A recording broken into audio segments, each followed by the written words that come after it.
நாகப்பட்டினத்துல 2 கொலைகள் நடந்திருக்கு.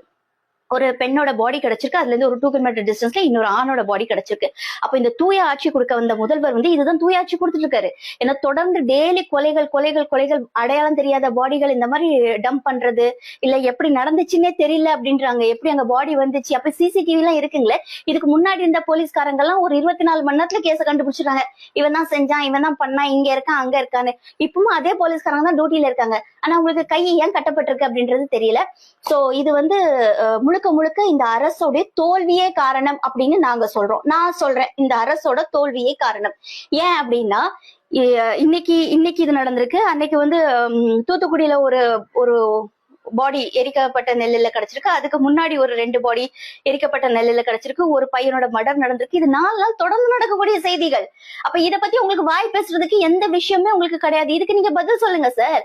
இன்னைக்கு சென்னையில வந்து இந்த லாரி, அந்த ஓவர்லோட் கொண்டு வருவாங்க, அந்த லாரிஸ் எல்லாமே வந்து பிடிச்சி 1500 ரூபாய் ஸ்பாட் ஃபைன் வாங்கியிருக்காங்க.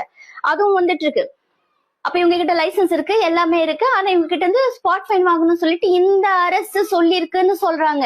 போலீஸ்காரர் சொல்லிருக்காரு, இந்த அரசு விஜய் அரசு வந்து சொல்லிருக்காங்க எங்களுக்கு வந்து 1500 நீங்க வந்து ஒரு டெய்லி ஒரு 100 கேஸ் நீங்க கொண்டுட்டு வரணும் அப்படின்னு. எப்படி கஜானா காலின்னு சொல்லிட்டு நீங்க வந்து போற மக்கள்கிட்ட இருந்து அடிச்சு பிடுங்கி சாப்பிடுவீங்க இல்லையா? உங்க கஜானாவை நீங்க நிரப்புவீங்க. அப்போ இந்த மக்கள் அன்றாட வேலை செய்யக்கூடியவங்க, அந்த லாரி ஓட்டிட்டு வர்றது எவ்வளவு சிரமமான விஷயம். ஒரு அவங்க உயிரை பணையம் வச்சு அவ்வளவு தூரத்துக்கு அவங்க வர்றாங்க. அவங்க கிட்ட இருந்து 1500 ஒரு டோல்கேட்ல மனசாட்சியை நம்ம பிடிக்கிறீங்களே, இதெல்லாம் வந்து நியாயமா? இதெல்லாம் ஒரு அரசனுக்கு அழகா?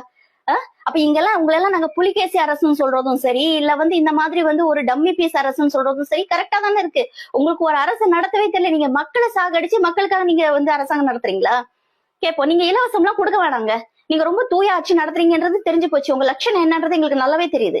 அப்ப இந்த தூய ஆட்சியோட லட்சணம் இத்தனை கொலைகள், இன்னைக்கு வரைக்கும் தலைவர் முதல்வர் அவர் வந்து வாயை திறக்காம இருக்கிறது, வீட்டுக்கு போய் ட்வீட் பண்றது, இதெல்லாம் வச்சுக்காதீங்க. எங்களுக்கு நீங்க பதில் சொல்ற கடமைப்பட்டிருக்கீங்க. உனக்கு என்ன பதில் சொல்றோம் எங்க விஜய் அண்ணா? உங்க விஜய் அண்ணா இப்ப உங்க விஜய் நொன்னா இல்ல. உங்க விஜய் நொன்னா இப்ப வந்து ஆக்டர் கிடையாது. அவர் வந்து முதல்வர்னா அவர் பதில் சொல்லிதான் ஆகணும். ஒரு மனுஷன் கேள்வி கேட்டாலும் அதுக்கு பதில் சொல்லிதான் ஆகணும். நீ யாரு கேள்வி கேட்கறதுக்குலாம் எந்த நாய் பேசுறதுக்கு இங்க வந்து தகுதி கிடையாது. புரியுதுங்களா? அப்ப முதல்ல அரசியல் வந்து அரசியலா பேசுறீங்க, நாங்களும் அரசியலா பேசுவோம். இதுக்கு முன்னாடி எது நடந்தாலும் ஸ்டாலின் தான் காரணம் அப்படின்னு தூக்கி பிடிச்சிட்டு இருந்த இன்னைக்கு அனில் குஞ்சானுங்கெல்லாம் இன்னைக்கு எங்க இருக்கீங்க? நீங்க பதில் சொல்லுங்க. இன்னைக்கு இந்த மர்டர் நடந்திருக்குன்னு போய் நீங்க சொல்லுவீங்களா? அப்படிலாம் ஒரு விஷயம் நடக்கவே இல்லைன்னு சொல்லுவீங்களா?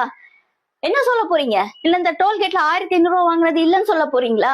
இதெல்லாம் வந்து இவங்க சதின்னு சொல்ல போறீங்களா? அதை ப்ரூஃப் பண்ணுங்க. நாங்க மாறிக்கிறோம், நாங்க திருந்திக்கிறோம். இந்த டோல்கேட்ல இந்த இத்தனை லாரி டிரைவர்ஸ் வந்து எடுத்து வீடியோப்பா அத்தனையும் போய்ப்பா எல்லாரும் திமுகவோட பிரதிநிதிகள், எல்லாரும் திமுக மெம்பர்ஸா இருக்காங்க. போலீஸ் அப்படி ஒரு விஷயம் நடத்தவே இல்லைன்றத கமெண்ட்ஸ்ல வராம எங்களை மாதிரி மூஞ்ச காட்டி வீடியோ மரியாதைக்கு போட்டு அத்தனை நீங்க ப்ரூஃப் பண்ணீங்கன்னா, இதே கேள்வியை நாங்க திருப்பி இப்போ எதிர்கட்சி தலைவரா இருக்காரு இல்லையா உதயநாட்ட நாங்க கேட்போம்.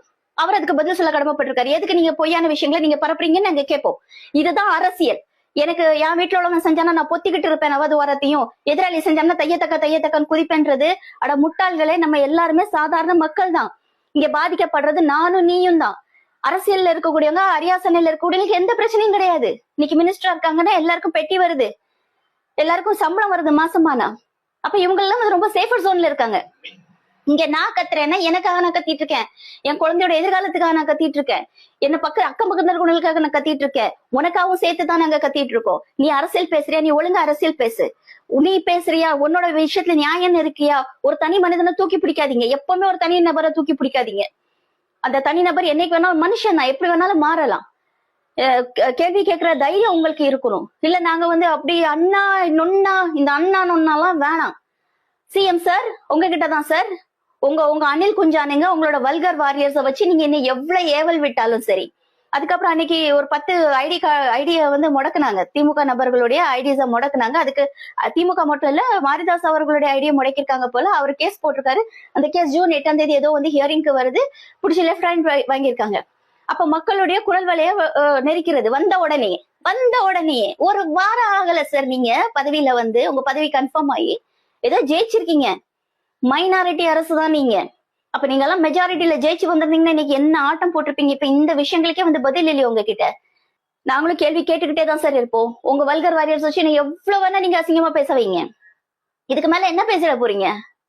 ஒரு பொண்ணோட செக்ஷன்ல வந்து இங்க வந்து ரேப் த்ரெட்னிங் பண்றீங்க. பண்ற நாய்க்கு வயசு பாத்தீங்கன்னா ஒரு 65-70 வயசான ஒரு நாய். அந்த நாய் வந்து பேசுது. அந்த நாய் RSS ஓட நபர். அவன் RSSல இருக்கக்கூடிய நபர். ஏதோ என்னோட முகநூல் பக்கத்துல இருக்கு, போய் பாத்துக்கோங்க உங்களுக்கு எல்லாம் டவுட் இருந்துச்சுன்னா. அவன் பேசுனது என்ன, அவன் கமெண்ட்ஸ் பண்ணது என்ன அப்படின்னு சொல்லிட்டு. இந்த மாதிரி நாய்களை நீங்க வளர்த்து விடுறீங்க. அது சரி, ஜில்லால சொன்ன மாதிரிதான் தப்பு நடக்க கூடாதுன்றது இல்ல, எந்த தப்பு நடந்தாலும் அது நாங்க தான் செய்யணும் அப்படின்னு விஜய் சொல்லுவார் இல்லையா. தப்பு நடக்க கூடாதுன்னுலாம் அடிக்கல, தப்பு நடக்கணும், ஆனா அதை நாங்க மட்டும்தான் பண்ணோம். அது அவரோட புத்தியில நல்ல ஏறி இருக்கு போல இருக்கு. அதனால எல்லா தப்பும் நடக்கும், எல்லா தப்பும் தாவேக்காரன் மட்டும்தான் செய்வான், தாவேக்கா ஆட்சிக்காரன் மட்டும்தான் செய்யணும். மத்தவன் எவன் செஞ்சாலும் அது அவங்களுக்கு எல்லாம் பொறுக்காது. அது வந்து அரசோடி சார்ந்தது இல்லைன்னா ஏத்துக்க முடியாது. இப்ப நாங்க சொல்றோம் சார், எல்லா தப்பும் நடக்கு, எல்லா தப்புலயும் நீங்க மட்டும்தான் இருக்கீங்க, நீங்க தான் செஞ்சுட்டு இருக்கீங்க, அதுக்கு நீங்க பதில் விளக்கத்தை நீங்க கொடுத்தாகணும். அது இந்த மாதிரி மக்களுடைய பாதுகாப்பை வந்து நீங்க வந்து உறுதிப்படுத்தணும். இந்த மாதிரி பகல் கொள்ளை அடிக்கிறது, கட்ட பஞ்சாயத்து பண்றது, எவனோ மாஃபியா வச்சு எவனையும் எங்கேயோ வந்து அடிச்சுக்கிட்டு தூக்கி பாடியை தூக்கி போடுறது, CCTV ஒண்ணு கூட இல்லாம போயிடுச்சு.